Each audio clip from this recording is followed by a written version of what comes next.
The promotion video on its website sells the technology from the company called the Hacking Team as the best tool to keep an eye on anyone, whatever the device they are using and whatever operating system it is on.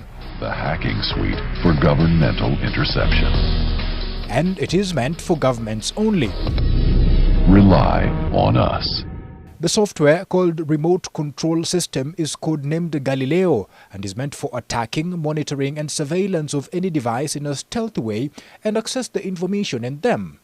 With this software, the National Intelligence Service would have been able to monitor anyone's social media activities, the files on the phone, the location of the device and even the screenshots the phone took. Oddly, as a test of the software's capabilities, officials allegedly within the NIS wanted the company to bring down a website, kawatungu.com, considered by many as a whistleblower. And that is one of the reasons why the company, the Hacking Team, declined to do that.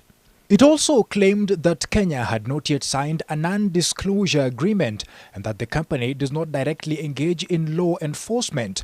The laws on surveillance in Kenya, in a way, are still rigid on how to use such technologies. And so at the moment, law enforcement is still required to get a warrant and prove to court that they actually need that warrant to be able to carry out that sort of information taping. For Kenya, there would also be the matter of priorities in using the technology. Experts also say that better laws need to be formulated, not just for government use of surveillance, but on how to investigate and prosecute cyber crimes or crimes investigated through such technology.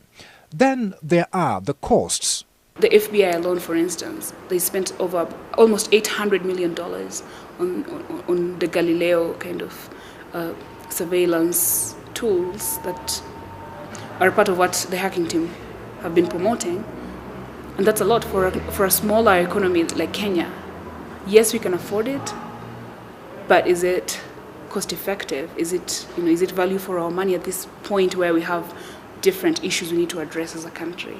The Hacking Team, though, has been under fire internationally for allegedly aiding the Ethiopian government to track down independent Ethiopian journalists and bloggers who work in the United States. It has denied all this, including allegations that it has been selling its technology to regimes considered oppressive and which use it to abuse human rights. As for the National Intelligence Service, the Hacking Team says Kenya is not a client.